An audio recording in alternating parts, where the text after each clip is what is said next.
नमस्कार दोस्तों, कैसे हैं आप सब। आज हम जानेंगे कि शबरी एक भक्त के रूप में मानी जाती है, कब ये जयंती मनाई जाती है और क्या है इसके पीछे की कहानी। शबरी जयंती फाल्गुन माह कृष्ण पक्ष की दूज के दिन मनाई जाती है। शबरी अपने गुरु के आशीर्वाद से प्रभु राम से मिलती है और भगवान राम ने उन्हें नौ भक्ति का ज्ञान दिया।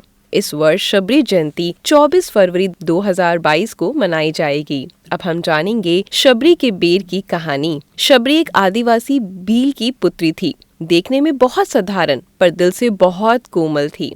इनके पिता ने इनका विवाह निश्चित किया, लेकिन आदिवासियों की एक प्रथा थी, किसी भी अच्छे कार्य से पहले निर्दोष जानवरों की बलि दी जाती थी। इसी प्रथा को पूरा करने के लिए इनके पिता शबरी के विवाह के एक दिन पूर्व 100 भेड़ बकरियां ले आए। तब शबरी ने पिता से पूछा, पिताजी इतनी सारी भेड़ बकरियां क्यों लाए?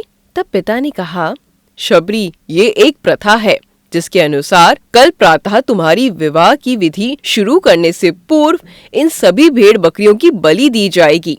ये कहकर उसके पिता वहाँ से चले जाते हैं। प्रथा के बारे में सुन शबरी को बहुत दुख होता है। वह पूरी रात उन भेड़ बकरियों के पास बैठी रही और उनसे बातें करती रही। उसके मन में एक ही विचार था कि वह कैसे इन निर्दोष जानवरों को बचा पाए। तभी एकाएक शबरी के मन में ख्याल आता है और वो भोर होने से पूर्व अपने घर से भागकर जंगल चली गई, जिससे वो उन निर्दोष जानवरों को बचा सके। शबरी भली भांति जानती थी कि अगर वो एक बार इस तरह घर से जाएगी तो कभी उसको घर वापस आने का मौका नहीं मिलेगा। फिर भी शबरी ने खुद से पहले उन निर्दोषों की सोची। घर से निकलकर शबरी एक घने जंगल में जा पहुंची। अकेली शबरी जंगल में भटक रही थी।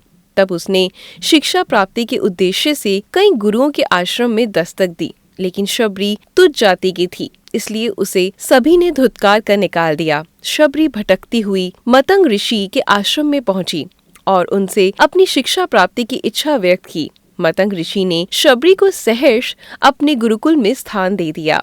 अन्य सभी ऋषियों ने मतंग ऋषि का तिरस्कार किया, लेकिन मतंग ऋषि ने शबरी को अपने आश्रम में स्थान दे दिया। शबरी ने गुरुकुल के सभी आचरणों को आसानी से अपना लिया और दिन रात अपने गुरु की सेवा में लग गई। शबरी जतन से शिक्षा ग्रहण करने के साथ आश्रम की सफाई, गौशाला की देखरेख, दूध धोने के कार्य के साथ साथ सभी गुरुकुल के वासियों के लिए भोजन बनाने के कार्य में लग गई।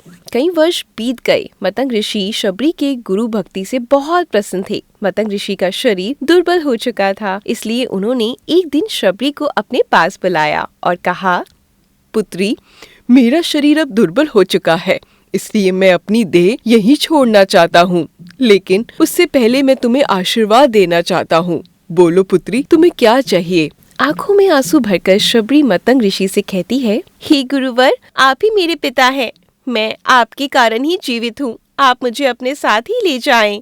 तब मतंग ऋषि ने कहा, नहीं पुत्री, तुम्हें मेरे बाद मेरे इस आश्रम का ध्यान रखना है। तुम जैसी गुरुपरायण शिष्या को उसके कर्मों का उचित फल मिलेगा। एक दिन भगवान राम तुमसे मिलने यहाँ आएंगे और उस दिन तुम्हारा उद्धार होगा, तुम्हें मोक्ष की प्राप्ति होगी। इतना कहकर मतंग ऋषि अपने देह त्याग कर समाधि ले लेते हैं। उस दिन से शबरी हर रोज प्रातः उठकर बाग जाती थी, ढेर सारे फल इकट्ठा करती, सुंदर सुंदर फूलों से अपना आश्रम सजाती, क्योंकि उसे भगवान राम के आने का कोई निश्चित दिन नहीं पता था। उसे केवल अपने गुरुवर की बात पर यकीन था, इसलिए वो रोज राम के इंतजार के समय बिता रही थी। वो रोजाना यही कार्य करती थी। एक दिन शबरी आश्रम के पास के तालाब में जल लेने गई। वहीं पास में एक ऋषि तपस्या में लीन थे। जब उन्होंने शबरी को जल लेते देखा, उसे अछूत कहकर उस पर एक पत्थर फेंक मारा। उसकी चोट से बहते रक्त की एक बूंद से तालाब का सारा पानी रक्त में बदल गया। ये देखकर संत शबरी को बुरा भला और पापी कहकर जलाने लगा। शबरी रोती हुई अपने आश्रम में चली गई। उसकी जाने के बाद ऋषि फिर से तप करने लगे। उसने बहुत से जतन किए, लेकिन वो तालाब से भरे रक्त को जल नहीं बना पाया। उसमें गंगा, यमुना, सभी पवित्र नदियों का जल डाला गया, लेकिन रक्त जल में नहीं बदला। कई वर्षों के बाद जब भगवान राम सीता हरण के बाद उनकी खोज में वहाँ आए, तब वहाँ के लोगों ने भगवान राम को बुलाया और आग्रह किया कि वे अपने चरणों के स्पर्श से इस तालाब के रक्त को पुनः जल में बदल दें। राम उनकी बात सुनकर तालाब के रक्त को चरणों से स्पर्श करते हैं, लेकिन कुछ नहीं होता। ऋषि उन्हें जो करने बोलते हैं वे सभी करते हैं। लेकिन रक्त जल में नहीं बदला।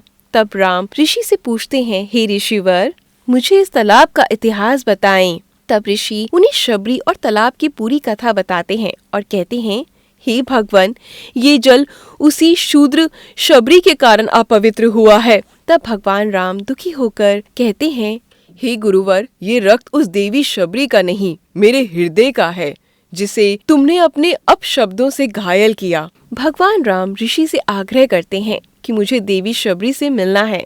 तब शबरी को बुलावा भेजा जाता है।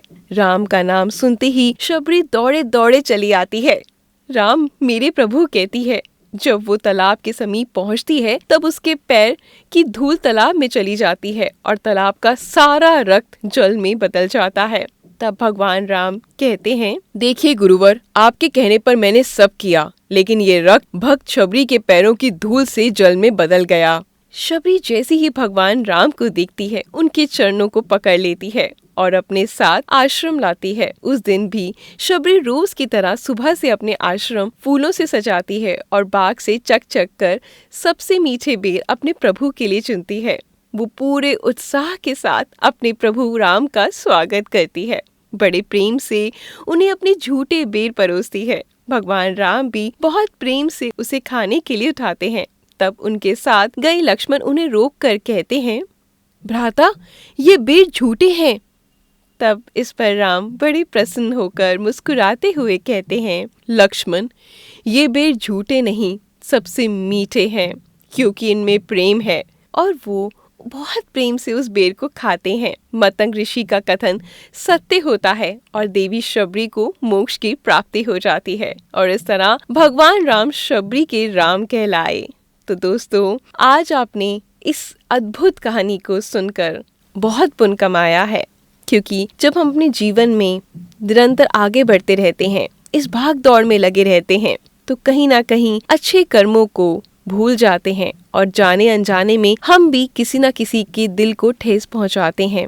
तो मैं आप सबसे हाथ जोड़कर गुजारिश करना चाहूंगी कि अगर आपने भी आज तक जीवन में किसी का दिल दुखाया है तो उसकी माफी भगवान से जरूर मांगें और आगे के जीवन में ये गलती दोबारा ना करें।